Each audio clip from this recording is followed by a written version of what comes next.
الحمد للہ رب العالمین والصلاة والسلام علی الانبیاء والمرسلین اعوذ باللہ من الشیطان الرجیم بسم اللہ الرحمن الرحیم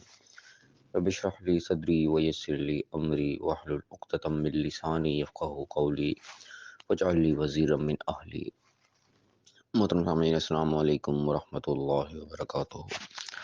الحمدللہ، قرآن پاک کا مطالعہ ہمارا جاری ہے۔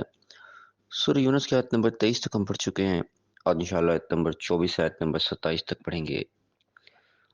اعوذ باللہ من الشیطان الرجیم بسم اللہ الرحمن الرحیم۔ انما مثل الحیات الدنیا کماء انزلناہ من السماء۔ بے شک دنیا کی زندگی کی مثال اس پانی کی طرح ہے جس کو آسمان سے اللہ نے نازل کیا۔ فاختلط بہ نبات الارض، پھر اس سے زمین کے جو ہے وہ نباتات اس سے اگی باہر آئی۔ مما یاکل الناس والانعام، جس سے لوگوں نے بھی کھایا اور چوپایوں نے بھی کھایا۔ حتی اذا اخذت الارض زخرفها، یہاں تک کہ جب زمین نے خوب اپنی زیبائش حاصل کر لی، خوب اپنے جوبن پہ آ گئی، وزینت، اور خوب جو ہے خوبصورت ہو گئی، مزین ہو گئی۔ وظن اہلها انہم قادرون علیہا، اور اس کے جو رہنے والے تھے ان کو یوں سمجھیا، یوں گمان ہو گیا کیونکہ بالکل پورے پورے اس کا قابض ہو گئے، پورا اپنے قابو میں کر لیا ہے انہوں نے اس کو۔ اتاها امرنا، اچانک ہمارا حکم آیا، لیلا او نہارا، دن کو یا رات کو۔ فجعلناها حسیدا، تو اس کو ایسے کر دیا بالکل خشک، کأن لم تغن بالامس، جیسے وہ یہاں پہ کل موجود ہی نہیں تھی، ایسا صاف کر دیا، ایسے ملیا میٹ کر دیا۔ کذالک نفصل الآیات لقوم یتفکرون، اسی طرح ہم پھر اس قوم کے لیے جو غور و فکر کرتے ہیں اپنی آیات کو ہم کھول کھول کر تفصیل کے ساتھ بیان کر دیتے ہیں۔ اس آیت میں اللہ تعالیٰ نے زندگی کی ایک حقیقت ہم پر واضح کی ہے کہ زندگی کی، دنیا کی زندگی جو ہے، اس کی مثال اللہ نے ایسے دے کے سمجھایا کہ جیسے آسمان سے پانی نازل ہوا اور پھر زمین پہ خوب اس سے نباتات ہو گئی، خوب سرسبز ہو گئی، خوبصورت ہو گئی، شاداب ہو گئی، اور جناب لہلہانے لگیں کھیتیاں، اور وہاں کے جو مالکان تھے، اس کے جو کسان تھے یا جو بھی تھے جن کے وہ زمین تھی، ان کو ایسا لگا بس اب تو بڑی موج لگ گئی ہے، تو ساری زمین اب ہماری ہوگی، اب تو مال دولت خوب آئے گا اس کے اندر سے، وہ سمجھے کہ پورے پورے ہم اس پہ قادر ہو گئے، ہم نے پوری کھیتی اگا لی ہے۔ اچانک سے ایسا آتا ہے، کوئی بگولا چل جاتا ہے، کوئی اس قسم کا معاملہ ہو جاتا ہے،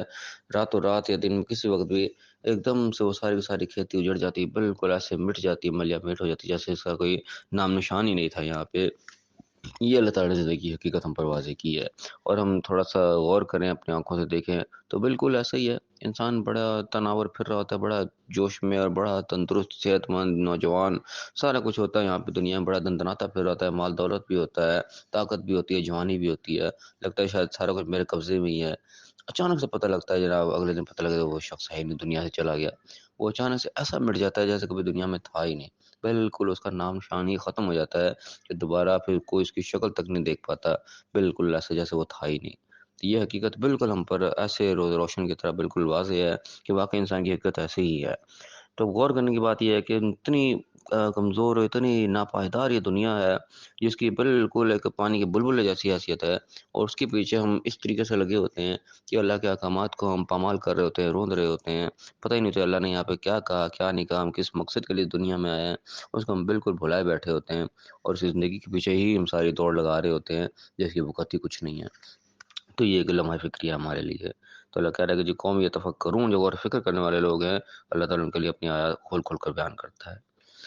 اور فرمایا کہ واللہ یدعو الی دار السلام، اللہ تعالیٰ تو سلامتی والے گھر کی طرف بلاتا ہے۔ ویہدی من یشاء الی صراط مستقیم، اور جو چاہتا ہے پھر اس کو سیدھا راستہ بھی اللہ تعالیٰ دکھا دیتا ہے۔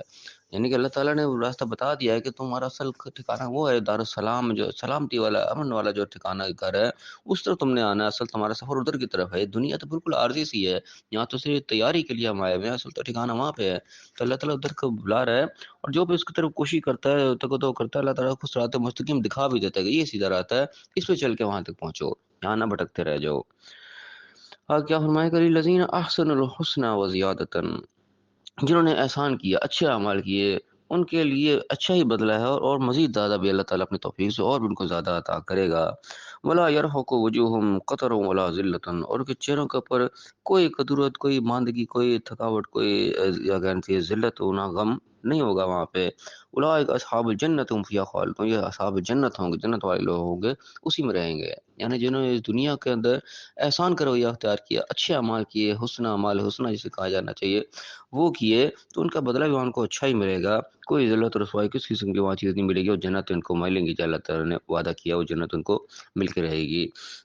والذین کسبوا السیئات، جنہوں نے پھر برائیاں کمائیں، برے راستے کے اوپر چلے، جزاء سیئۃ بمثلھا، ان کے لیے اس کے برابر ہی، اسی کی مثل ہی برائی ان کو وہاں پہ ملے گی۔ یعنی اچھائی کے بارے میں اللہ تعالیٰ نے کہا کہ اچھائی ملے گی اور اس سے اور زیادہ بھی ملے گی۔ برائی میں اللہ تعالیٰ نے یہ نہیں کہا کہ زیادہ ملے گا، برائی اتنی ہی ملے گی جتنی انہوں نے کی ہے، لیکن برائی کا بدلہ پھر برا ہی ہوگا، ظاہر بات ہے اچھا نہیں ہو سکتا۔ فَتَرْهَقُهُمْ ذِلَّةٌ، اور ان کے چہروں کے اوپر بھی ذلت بھی چھائی ہوئی ہوگی، ایسی رسوائی ہوگی، اللہ تعالیٰ معاف کرے، ہم وہاں پہ ذلت کا بھی ہم اندازہ نہیں لگا سکتے، کس قسم کی ذلت، کس قسم کی رسوائی ہوگی جو وہاں پہ دیکھنی پڑے گی ان لوگوں کو جو اس دنیا میں برے اعمال کیے ہوں گے، جانتے بوجھتے ہوئے اس راستے پر چلے ہوں گے، جو کہ پتہ ہے کہ یہ راستہ صحیح نہیں ہے، وہاں پہ کیا ذلت ہوگی وہ اللہ ہی بہتر جانتا ہے، لیکن ہوگی ضرور ذلت۔ اللہ نے کہا فَمَا لَهُم مِّنَ اللَّهِ مِن عَاصِمٍ، اللہ کے سوا ان کو بچانے والا بھی کوئی نہیں ہوگا، یعنی کہ جس اللہ کی نافرمانی کرتے رہے ہوں گے، اپنی مرضیاں کرتے رہے ہوں گے، کسی اور کو اپنا سارا کچھ سمجھ لیا ہوگا، میں فلاں بچا لے گا، فلاں بچا لے گا، اللہ کہہ رہا ہے کوئی بچانے والا نہیں ہوگا، ما لہ من اللہ من عاصم، اللہ سے بچانے والا کوئی اس دن نہیں ہوگا، اللہ کی نافرمانی کی ہوگی اور اللہ کے سامنے جا کے کھڑے ہو جائیں گے، اور بچانے والا بھی پھر کوئی نہیں ہوگا۔ بڑا سخت معاملہ اللہ تعالیٰ یہاں پہ نقشہ کھینچ رہا ہے۔ کأنما اغشیت وجوہہم قطعا من اللیل مظلما، ان کے چہروں پہ ایسے وہ لگی جیسے اندھیری رات کے پرتے ان کے اوپر لپٹ رہی ہوں گی، چہرے پہ اندھیرا ہی اندھیرا ان کے اوپر چھایا ہوا ہوگا، کوئی روشنی کی کرن ان کو وہاں پہ نظر نہیں آئے گی، یعنی کہ ایک برا حال وہاں پہ ہوگا ان لوگوں کا جنہوں نے چھوٹی زندگی کو جو ہے اپنی مرضی سے گزارا ہوگا، اللہ تعالیٰ کو اہمیت نہیں دی ہوگی، اللہ تعالیٰ کے احکامات کو کوئی اہمیت نہیں دی ہوگی، برے اعمال کر کے اپنی مرضیاں کر کے چلے گئے، تو وہاں پہ ان کا کوئی پرسان حال نہیں ہوگا، ذلت اور رسوائی اور اندھیرے اندھیرے ان کو وہاں پہ نظر آئیں گے، کوئی روشنی کی کوئی امید کی کرن ان کو نہیں نظر آئی ہوگی، اللہ کے سوا کوئی بچانے والا بھی وہاں نہیں مل رہا ہوگا۔ اولئک اصحاب النار، یہ پھر جہنم میں آگ والے لوگ ہوں گے، ان کا فیصلہ آگ ہوگا، ہم فیہا خالدون، اسی میں رہنا پڑے گا، اسی آگ کی سزا میں ان کو بھگتنا پڑے گا۔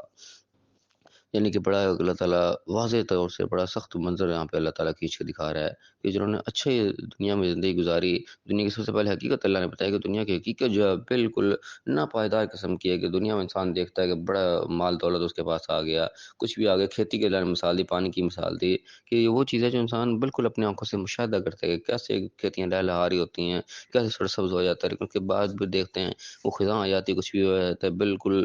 سرسبز درخت پودے بھی جو ہے بالکل ایسے اجاڑ ہو جاتے ہیں جیسے یہاں پہ کوئی پھول کبھی تھا ہی نہیں، بالکل انسان کی زندگی کی حقیقت بھی ایسی ہم اپنی آنکھوں سے دیکھتے ہیں، آتا ہے انسان چلا جاتا ہے، ایک دن میں انسان پورا تناور کھڑا ہوتا ہے تو اگلے دن انسان کو پتہ چلتا ہے کہ وہ چلا گیا، اس دنیا میں اب ہے ہی نہیں، ایسا مٹ جاتا ہے جیسا کبھی تھا ہی نہیں، تو یہ حقیقت تو بالکل ہم پر واضح ہے، تو اتنی ناپائیدار زندگی کو ہم اپنی مرضی سے گزار دیں اور آخرت کی زندگی جہاں اللہ تعالیٰ بلا رہا ہے اس کو ہم اگنور کر دیں، تو اس سے بڑی بے وقوفی پھر کوئی نہیں ہوگی۔ اللہ تعالیٰ نے واضح کر کے بتایا کہ جو اچھا کام کو یہاں پہ کرے گا اس کو یہاں پہ اچھا بدلہ ملے گا اور زیادہ بھی ملے گا، اور لیکن جس نے برے کام کیے یہاں پہ اپنی مرضیاں کر گیا تو وہاں پہ ظاہر اس کو برائی ہی ملے گی وہاں پہ، اور کسی کے کندھے پہ وہ کیا ہوگا، بندوق چلائی ہوگی، کسی کے اوپر بھروسہ کیا ہوا ہوگا مجھے فلاں بچائے گا فلاں بچائے گا، اس کو بھی اللہ نے بالکل دو ٹوک الفاظ میں بتا دیا کہ اللہ کے سوا بچانے والا کوئی نہیں ہوگا، یہ غلط فہمی ہم دور کر دیں اپنے ذہنوں سے کہ ہمیں وہ بچا لے گا وہ بچا لے گا، کوئی نہیں بچائے گا۔ اللہ تعالیٰ ہمیں صحیح سمجھنے کی، صحیح اعمال کرنے کی توفیق عطا فرمائے، فیصلہ وہاں پہ اعمال کی بنیاد پر ہی ہوگا، جو ہم یہاں کر کے جائیں گے